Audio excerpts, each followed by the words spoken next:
excited mood, and it was then that the first had been drawn up. The police fought to establish cordons cutting Atlantic Road off to the north from the shopping centre and to the south from Railton and Mail Roads, two parallel residential streets which snake up to Herne Hill. Among the reinforcements which had answered the general call for assistance was a dog van. Lord Scarman often expressed his concern at the inquiry about the use of dogs in crowd control, and one senior police officer in evidence agreed with him. He said that police dogs were dangerous animals, and he'd once been bitten by one himself. They weren't any good in crowd control. The dog van was the first police vehicle to be set on fire. Then there was a fight around the Windsor Castle pub. The first petrol bombs were thrown, the Windsor Castle was ransacked and then set alight, probably according to police evidence by a stray petrol bomb.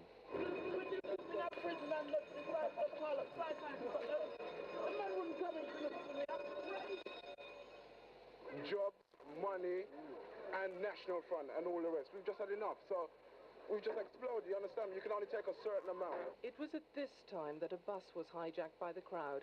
According to one journalist who saw it, the bus was driven slowly and jerkily towards the police lines. According to the officer who stopped it by throwing a brick through its window, it was being driven at the police line at about 50. I think they're overdue. Oh, yeah. What do you think about the black youth? The black youths, I think that they're just standing up for themselves and their rights. Yeah. Oh, so as far as I can see, now it's third on the road here. Lots of building going down with fire. Yeah, well, I mean, you have to get some casualties anytime you have these kind of things, isn't it? Really. Why is it the police had to keep a vigilant all Friday night and Saturday? It's terrible, isn't it? They caused all this. If they try and keep away as they usually do, and just patrol the place as usual, this wouldn't have happened. The fireman them get ready to go home now after 2 days of hard work. Amongst the firemen, them comfort them. London police have been stoned in the Stoke Newington area, where mobs have barricaded roads with stolen cars. And in Brixton, there have been clashes with a crowd of about 300 youths who have been smashing shop windows. Meanwhile, Metropolitan Police Commissioner... This is the end of the Duke of Windsor, and... Brixton petrol bomb. And there goes the first petrol bomb that I've seen. It came flying over the ranks of the policemen, burst into fire. Nobody seems to be hurt at this moment. Policeman putting it out with a fire extinguisher, but there comes another one, a bottle straight into the ranks of the policemen. The crowd screaming as that Molotov cocktail bursts into flames. None of the policemen seem to be injured, although it landed right in the middle of them. The petrol spilling over the road, the bottles and bricks still raining in, and the police trying to put out the fire now. Petrol bomb that I've seen, it came flying over the ranks of the policemen, burst into fire. Nobody seems to be hurt at this moment. Policeman putting it out with a fire extinguisher, but there comes another one, a bottle straight into the ranks of the policemen. The crowd screaming as that Molotov cocktail burst into flames. None of the policemen seem to be injured, although it landed right in the middle of them. The petrol spilling over the road, the bottles and bricks still raining in, and the police trying to put out the fire now. Paul Davis reports. Although it can appear provocative, the police say that only one demonstrator has been killed by police action since the war. They are most reluctant to take on more equipment. There are civil police. Of policemen in ordinary uniform. A former Metropolitan Police Commissioner has said their secret weapon was not water cannon or rubber bullets, but public sympathy. Lord Scarman heard many tales of tension in the weeks leading up to the riots. There was football played on the street, many more complaints to community centres about police harassment, and people who said that the feeling in the air was electrifying. And Lord Scarman heard from the local MP and a clergyman about reports of police complicity in drug trafficking. The evidence for that being that the price of drugs always seems to go down after a major raid. MP John Fraser said it's an economic argument as the market was flooded by a fresh supply from police hands. It was 24. Many people have been asking the question, what caused the trouble in Brixton Railway Road today?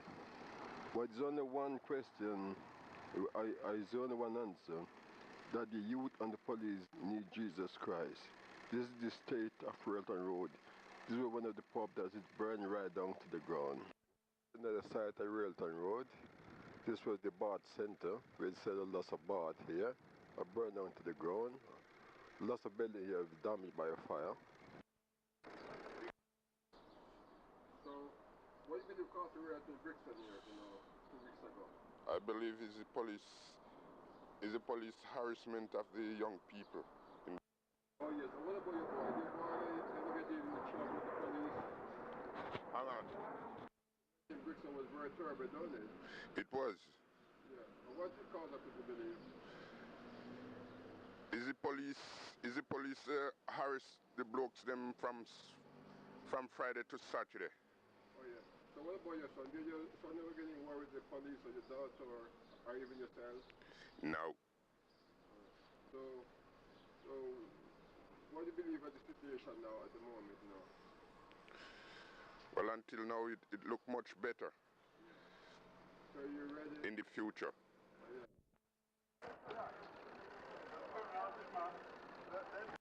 This is the bar center of Railton Road. This is been gutted out by fire. The garage is burned out by fire as well in Railton Road, Southeast 24. Oh yeah, this is the state of Railton Road at the moment, with all the buildings burned out by fire. This means, incidentally, we won't Had them for a very long time. When you have a police come about, like, and made the situation tense, right? Anything could happen, and as what happened last night, right? Heads of the They weren't the only ones who were on the offensive. I was sitting here, right here, and I heard the noise. And just as I get up to go there and find out what's going on, the 4 policemen come through. And they never asked me nothing at all. They just start to hit me in my head. The first thing I receive is in my head here. And I stagger back here, and they was down on me. And I fell in between the chair and the bar and the telephone table. And all of them was hitting me, they was kicking me. Today they drive around saying, not actually saying anything, but it's just a matter of them coming down, they smile, they snidey little remarks, and I don't actually know what they say, but I know there's actually snidey remarks. But wasn't they London, and they're heavier here than anywhere I've ever known, or anywhere in England, because I've worked all over England as well, and I've never known a pressure like you get here. That's fine, but all right, to the people. Because they're racist, man. Those racist. You can't believe they're all racist. See everybody about it. Do we all look like organized people? Radicalist, racist? Yeah. We're not racist. We look organized? We're not racist. Do we? Yeah, they might. No, do we look organized? Not to me, you don't right. know. Oh, long.